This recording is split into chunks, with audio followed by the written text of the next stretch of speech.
जिंदा जला दिया है। सोते समय अपने पति पर पेट्रोल डाल दिया और उसे जिंदा जला दिया। पुलिस ने महिला को जेल भेज दिया है। 26 जून को इस वारदात को अंजाम दिया गया था। तो ये बड़ी खबर, फतेहपुर में रिश्तों को शर्मसार करने वाला ये मामला। सोते समय अपने पति पर पेट्रोल डालकर इस महिला ने जिंदा जला दिया।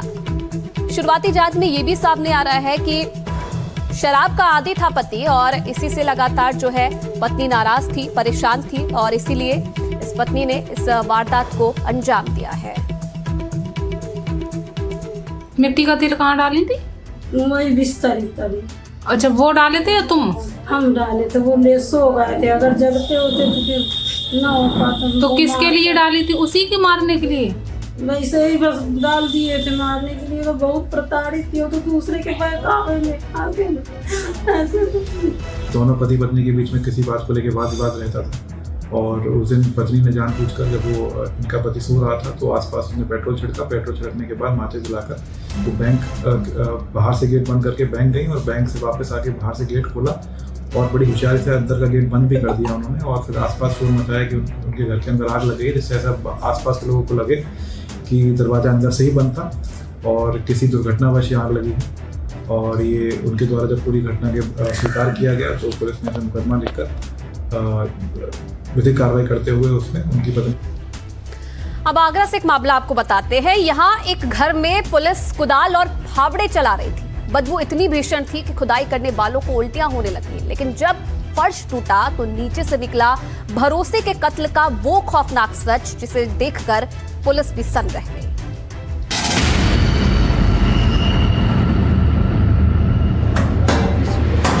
आगरा का पौष इलाका सिकंदरा, प्राक्षी टावर का मकान। यहाँ घर के बाहर भीड़ का समंदर है। हर शख्स एक अजब से सस्पेंस का शिकार है और घर के अंदर खुदाई चल रही है। पुलिस की मौजूदगी में सबसे खौफनाक सच की खुदाई। ये खुदाई पुलिस की मौजूदगी में सबसे खौफनाक सच की खुदाई। ये खुदाई कहने के लिए तो जमीन की हो रही है, लेकिन असल में भरोसे के कत्ल के सबूतों की खुदाई है, जिसमें आरोप एक पत्नी पर है। एक एक गुनाह सामने आए उससे पहले देखिए यहाँ खोदते हुए उस शख्स को उल्टियां।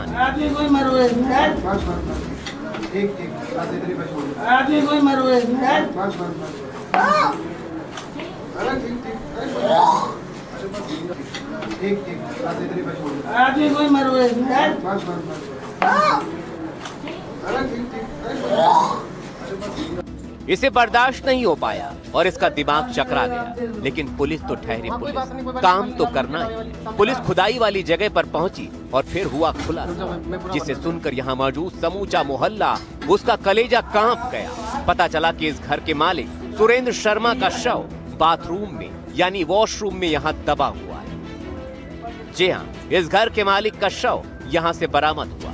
इस घर के मालिक सुरेंद्र शर्मा थे। सुरेंद्र शर्मा अचानक 26 मई 2026 को लापता हो गए थे। हर तरफ कोहराम मचा था। पुलिस पे गुमशुदगी दर्ज थी। पुलिस सीसीटीवी फुटेज खंगालती रही, रिश्तेदारों से बात करती रही, लेकिन सुरेंद्र का कोई सुराग नहीं मिला। इस बीच सुरेंद्र की पत्नी रूबी दिन रात आंसू बहा रही थी। वो रो रही थी, तड़प रही थी और हर आने जाने वाले से कह रही थी वो किसी काम से बाहर गए हैं, जल्द ही लौट आएंगे। और रूबी का ये नाटक 2-4 दिन नहीं, पूरे 45 दिन तक चलता रहा। लेकिन मृतक सुरेंद्र के भाई अनिल शर्मा को सुरेंद्र की पत्नी रूबी पर शक हुआ। अनिल ने रूबी पर दबाव बनाया, उससे तीखे सवाल पूछे गए। सवालों की बौछार हुई तो रूबी के चेहरे का नकाब उतर गया। उसने जो सच उगला उसे सुनकर अनिल के पैरों तले जमीन खिसक गई। रूबी ने ठंडे दिमाग से कबूल किया कि सुरेंद्र अब इस दुनिया में नहीं है और वो कहीं बाहर नहीं गए हैं, बल्कि इसी घर के बाथरूम के फर्श के नीचे दफन है।